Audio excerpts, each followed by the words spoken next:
Hey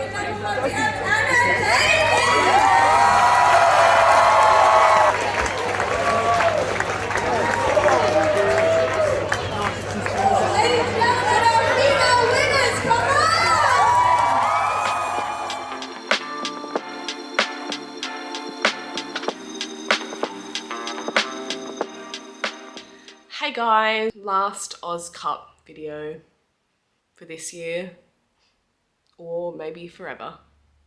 So my Melbourne trip, as per usual, was a bit manic. I never have the best luck traveling. In this scenario, I picked up my rental car and I went to check into my hotel, and in the time that it was parked on the side of the road, someone crashed into the back. Just like, it's fine, I have insurance, but it's just like so annoying.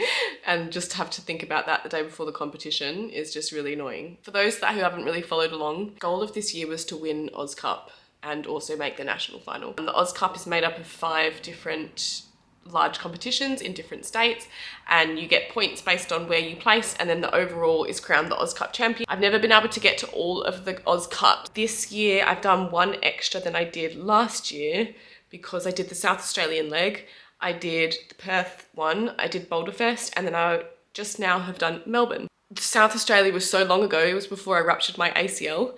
So I won that one, and then I ruptured my ACL. For those who have not been following along so much, I ruptured my ACL and decided not to have surgery and rehab it conservatively. So I'm what they call ACL deficient. I don't have an ACL. The stability in my knees coming from my muscles basically holding everything together. There's only a very small amount of people that can successfully do this based on studies, and it's never females. Male anatomy in terms of hips is much more suited. Hips play a huge part in knee stability, and for females we have a different pelvis, of course, because we bear children. It doesn't offer the same kind of support. Often not recommended for an athlete to not have this surgery, but I was displaying basically an insane amount of stability, and so I decided not to have surgery. Because I'm a PT, I'm really good at rehab, I'm really good at strength and conditioning. That's what I did. I just went on my rehab. I didn't find out it was ruptured until like week 4. I was already a good part of the way through rehab. I was also back on the wall. I was climbing top rope, lead, and also bouldering with 1 foot. So I had performance testing at week 7 post rupture, and I actually passed full performance testing to get a full return to sport, which is actually insane. It's not normal, and a lot of people have been reaching out to me that have ruptured their ACL and wanting to follow my rehab, but I think everyone needs to understand that it's not that I've been lucky. When I'm passionate about something, I will and can be the hardest worker in the room. I'm a PT, I have the opportunity, I have the equipment, I have the time to like basically rehab several times a day. Anyway, long story short, I went to Boulderfest at week 10 post-rupture and I won. Like, to win a competition without an ACL 10 weeks after an ACL rupture, I still haven't grasped, like, it still makes me so emotional. Like, I haven't grasped the concept of that because I thought everything was over. And then for me in training, I still wasn't doing a lot of moves because obviously the mental side of rupturing your ACL is so hard. I did it doing like a parkour move, which is like my bread and butter, and I love it, and I just got unlucky.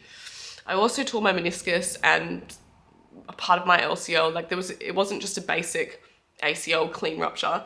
There was quite a few things going on. So like the mental side, that's the hardest. And in training, I wasn't able to commit to any moves anymore. It just didn't seem worth it. And what I loved about walking into the competition was the adrenaline took me to this different level of like, I can do this. And I went straight for like a huge dyno and flashed it. And that was the moment in my mind. I was like, holy shit, I can actually function without this ACL. Oh my God, I've locked my cat outside and she's just tapping on the glass. Yeah, it was that moment I was like, I can do this. By the way, my physio and my surgeon had full confidence in me being able to do this based on the functional stability I was always displaying. But yeah, won Boulderfest, came back home 2 weeks later, and I did the Perth West Coast blocks where I came 3rd. And because I had 2 wins in the 3rd place, I am way up in the ranking. I'm 1st place, but I'm tied with Tao, who won West Coast blocks and the Tasmanian leg, which I didn't go to, and placed 2nd behind me in South Australia. So we're actually tied. Now she is from Melbourne, so I'm going into her home to do the final won. For spoiler, unfortunately Tao is injured and couldn't compete, so I have by default won the Oz Cup, and that is not how I wanted it to happen.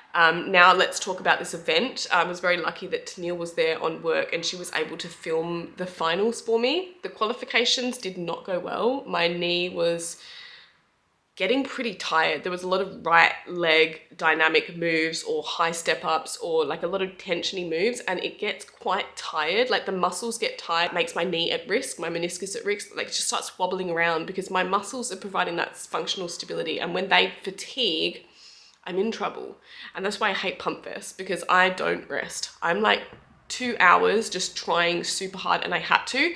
I actually topped a boulder in the last 5 minutes to put me into the finals. Like I had no other choice but to try super hard. To the final session, which was 3:30 to 5:30. So I finished that session with 5 minutes left to go, and they called everyone that's in finals, go straight into isolation. So I went straight into isolation for finals. I didn't want to cool down because I would start getting sore and stiff. So there's a kilter board in isolation. I'm just on the kilter board. I'm just keeping myself warm, and then we come out to finals, which take, you know, an hour and a half. So it's basically climbed that entire time. My knee has had it, like my knees just absolutely had it. I'm gonna just narrate this a little bit, but then just let you watch with the whole comp experience. So here we go, announcing the competitors and a little bit of viewing. ANNADAVEY, Leopold, Judith Howard, Claire Sheffy.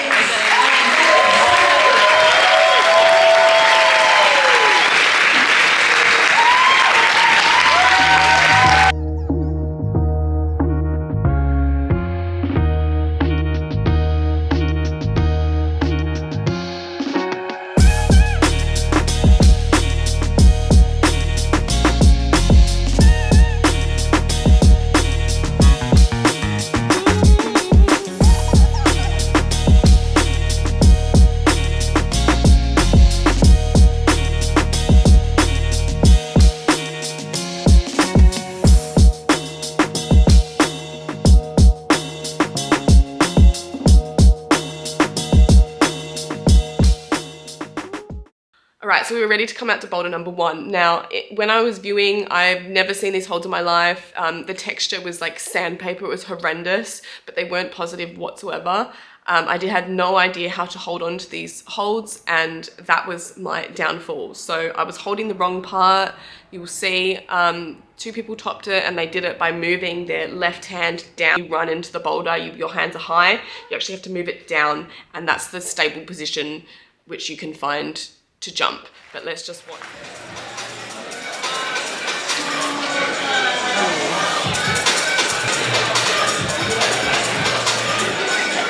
Nice, Anna.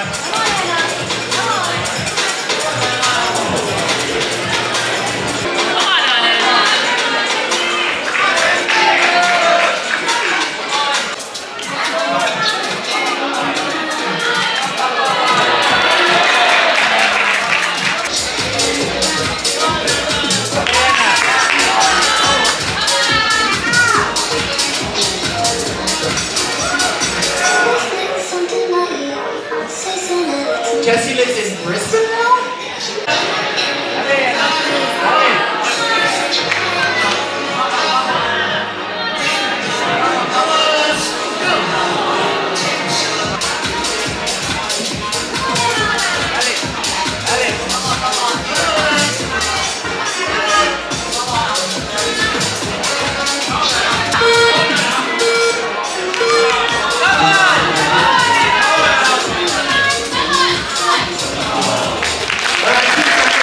Yeah, so as I came back to isolation, I was like, I'm ready to go home. Like, this is not going to go well for me. Number 2 was a horrible looking slab, which I wasn't excited for at all, because I'm not very good right now at running at things off mats, because the mats are soft, and then you kind of leave this almost unstable knee and then catch a toe. So there's a lot of unilateral work off an unstable surface. And then I read it as a dynamic move into the corner, which again I thought was going to be a little bit tricky, but let's have a look. Nice. There you go! Come on! Come on, Anna.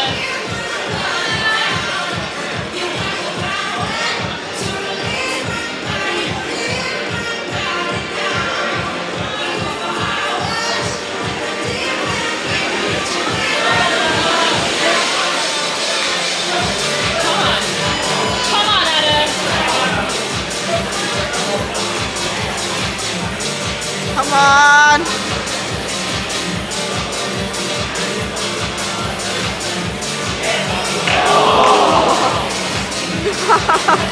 Oh. Nice, Anna. Nice. Come on. Come on, Anna. Let's go, Davey. She went through too quick. She was too quick.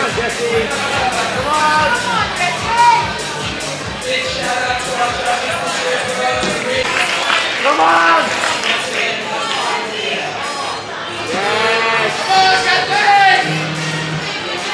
Come on! It actually took me a couple of goes to get the first move, and then I forgot to establish properly. There was 2 points of contact on the boomerang. I forgot to establish a couple of times. It didn't even matter because I couldn't get to the zone anyway.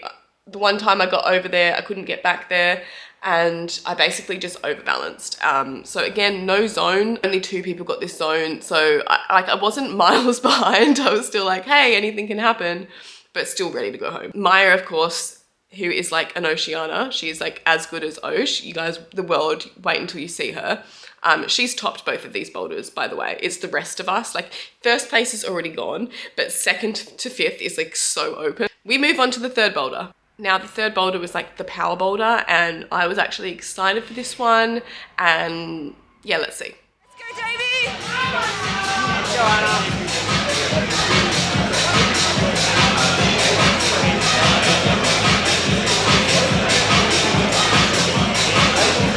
Ow. Her knee just gave way.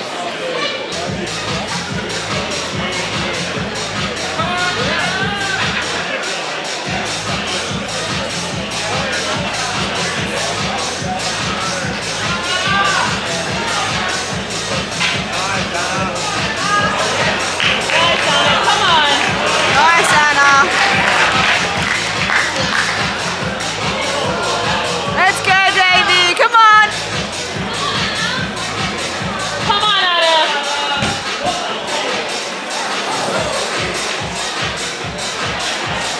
Come on. Come on, Anna.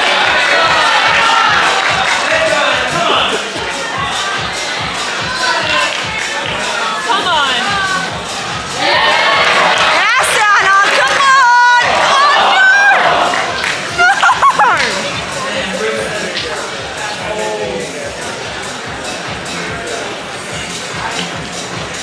Dead, Anna. All right, come on, Davey, let's go.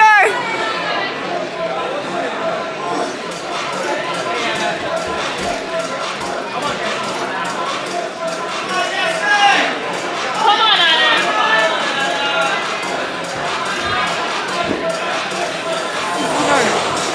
Oh.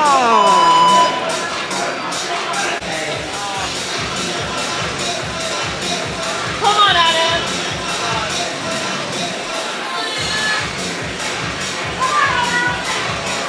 Let's go, Anna. Come on.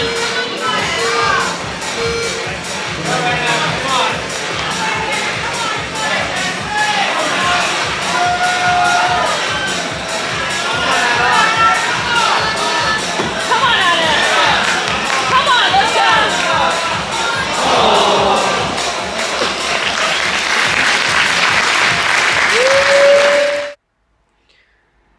So all you see is me falling, but what you need to know about that is that is me literally throwing away 2nd place. No one had kind of got through this sequence on this boulder apart from me. Oh, and Judith. Judith also similarly threw away 2nd place. But I feel like mine's even worse because she misread the last move. My foot slipped. Like, just a lack of concentration. You see me try to put my foot on the volume. I'm standing on, there's a jug underneath me. Just put your foot on the jug. And then all I had to do was stand up and reach the last hold. But the palm move was so hard, people weren't getting to that palm move. And I laid on the floor for so long because I knew I've just blown this. I've blown the only way that I can come back. Tried to get back up there, I was absolutely boxed. Like, what I can take away from that is I had my chances in this competition. I wasn't failing, even though I was tired. I had my chance and I didn't take it. Yes, I'm ready to go home, but Boulder 4 looked fun, but a right leg jump, so I'm also a little bit like far out. My knee has taken enough abuse. Can we stop? It took me a couple of goes to get going, and then yeah, let's see what happens.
So although it took a couple of goes, I was super happy to just end with the top so I could at least smile to the audience, because the whole time I'm like swearing at myself and my knee, and I looked like a grumpy bitch. Yeah, it was nice to finish with that top. It was a bit of a wrestle at the end. I do love a body hip jam, and someone actually committed to topping, like putting their hands up in the body hip jam instead of pressing it out, which I thought was super cool, but I tried, but my hands weren't quite long enough. They weren't going to reach it. But yeah, basically, other than Maya, who topped everything, all the rest of us were on one top. We all finished on one top. Different tops, because not everyone topped the last one. Different tops. So me blowing this third boulder, just a disaster. I could have been on two tops, and I could have been the only one on two tops. Anyway, that is competitions. We live and learn. I'm just so grateful that I'm still able to climb and compete, to be honest. So I ended up fifth, one of those two. I didn't even look at the results after. I was so angry, but I won the Oz Cup. So I'm still a bit upset about the whole thing. Now I have to look forward to nationals. I'm done with this pump fest formula. Yes, 5 on, 5 off. This is much better for my knee. The nationals is actually an oceanic titles, and I really want to go out with a bang. Like, I really want to make this final. I'm going to do everything possible in this next 4 weeks of training to make sure I get there and bring you along for this journey. And yeah, that's it. Thank you so much for watching. And please do remember to comment, like, and subscribe, and I will see you in the next one.